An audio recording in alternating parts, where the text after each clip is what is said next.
साथियों, जय सेवा, जय जोहार, जय गोंडवाना। एक शानदार लिंगों की कहानी मैं आपको बताने का कोशिश किया हूँ और ये कहानी एक हौसला अफजाई के लिए है। एक बार गुरु पहांदीपारी कुपार लिंगो गोटुल में शिष्यों को शिक्षा दे रहे थे। तो उस दिन का जो शिक्षा का जो पाठ था, चैप्टर अध्याय था, वो था नदी में तैरना। तैरने की शिक्षा लिंगो गुरु शिष्यों को दे रहे थे। तो जंगल के अंदर से ही एक नदी बहती थी। उस नदी पे ले गए, जिस नदी पे रोज वो नहाने जाते थे। लेकिन बच्चे छोटे थे, कुछ को तैरने आता था, कुछ को नहीं आता था। तो वहाँ तैराकी के लिए ले गए, सिखाने के लिए किस तरह से तैरना है। तो ये क्लास चलता रहा। हालांकि रोज नहाने जाते थे बच्चे शिष्य, तो जिनको तैरने आता था वो डेली नदी के इस पार से उस पार रोज तैर के अपना मनोरंजन करते थे। और कहीं ना कहीं तैराकी एक ऐसा एक्सरसाइज है जो तमाम एक्सरसाइज इसके सामने फैल हैं। तैरने से शरीर के सारे ऑर्गन्स और बॉडी पार्ट हिल जाते हैं, खिंचाव आ जाता है। इसलिए तैराकी को बहुत अच्छा एक्सरसाइज माना गया है। तो बच्चे को वहाँ शिक्षा के लिए ले गए और तैराते रहे। बच्चों को खूब मस्ती बच्चे करते भी रहे, इस पार से उस पार जाते रहे। तो अचानक क्लास के दौरान बहुत तेज बारिश हो गया और जिस नदी में नहा रहे थे, क्लास चल रहा था, उस नदी में बहुत ज़्यादा बाढ़ आ गया। तो बच्चों को लिंगो गुरु पहले ही बोलते थे और भी उनके बड़े जो साथी हैं वो बोलते थे कि ज़्यादा पानी में, बाढ़ में नदी के अंदर मत जाना, बह सकते हो, जो नॉर्मली होता है। तो अचानक बाढ़ आ गया दोस्तों नदी में। फिर लिंगो गुरु सोचा कि अब क्लास बंद कर दिया जाए, जब पानी कम हो जाएगा फिर बाद में चला लेंगे क्लास, बच्चों को बता देंगे। तो लिंगो गुरु सारे बच्चों को नदी से बाहर ले आए और बाढ़ का नज़ारा देखते रहे। सारे बच्चे मज़ा लेते रहे। बहुत तेज़ बहाव और उसमें जो वेव्स हैं यानी कि लहरें, वो चलते रहे। सरसराहट की आवाज़, खलखल की आवाज़, पेड़ पौधे बह रहे थे, तरह तरह की चीज़ें, बहुत मस्ती कर रहे थे, मज़ा आ रहा था। तो बच्चे आपस में अचानक बात करते हैं कि इस बाढ़ में भी चलो, अपन तैरते हैं, उस पार चलेंगे। तो कुछ बच्चे बड़े थे, तैर सकते थे। गांव के बच्चों में जो जल जंगल ज़मीन से जुड़े बच्चे हैं, इनको तमाम दांव पैंच आता है।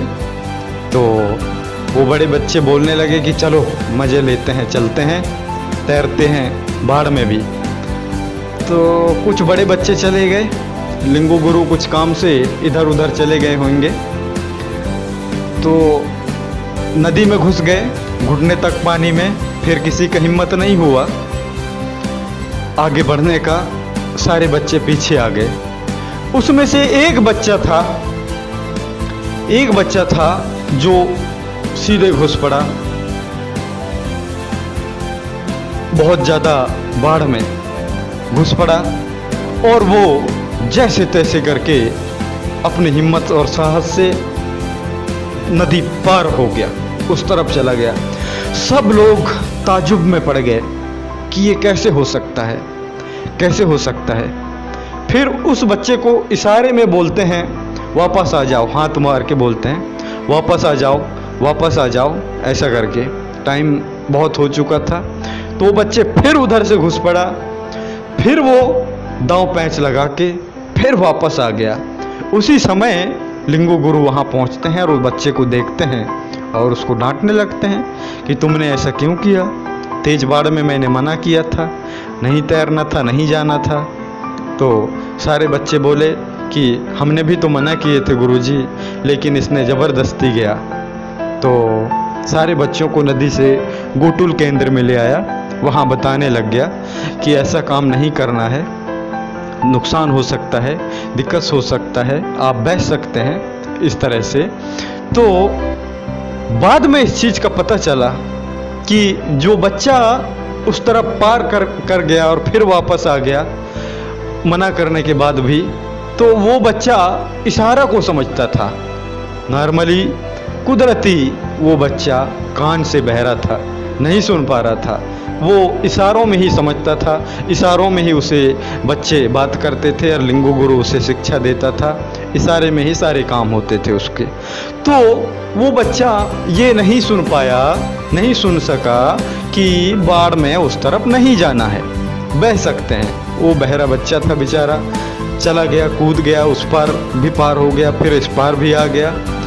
तो दोस्तों, काम कठिन है, दुनिया में कोई भी काम कठिन है। इस कहानी का जो मकसद है बताने का मेरा, काम काम कठिन है, लेकिन अगर ठान लिया जाए तो लोग कहते हैं दुनिया में ऐसा कोई काम नहीं जो असंभव हो, हर काम संभव है।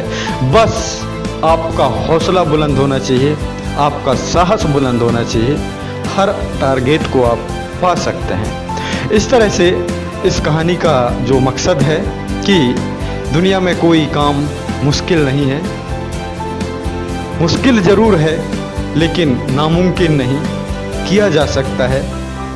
खतरा भी उसको सहना पड़ेगा, बड़े काम, बड़े लक्ष्य पाने के लिए, हासिल करने के लिए खतरों का तो सामना करना पड़ेगा। लोग कहते हैं कि बिना भट्ठी में गले, बिना भट्ठी में तपे और बिना हथौड़ा से ठोके एक धातु अच्छा रूप नहीं ले सकता। उसी तरह से हम इंसानी जीव बिना कष्ट सहे, बिना परेशानी झेले एक अच्छा मुकाम नहीं हासिल कर सकते।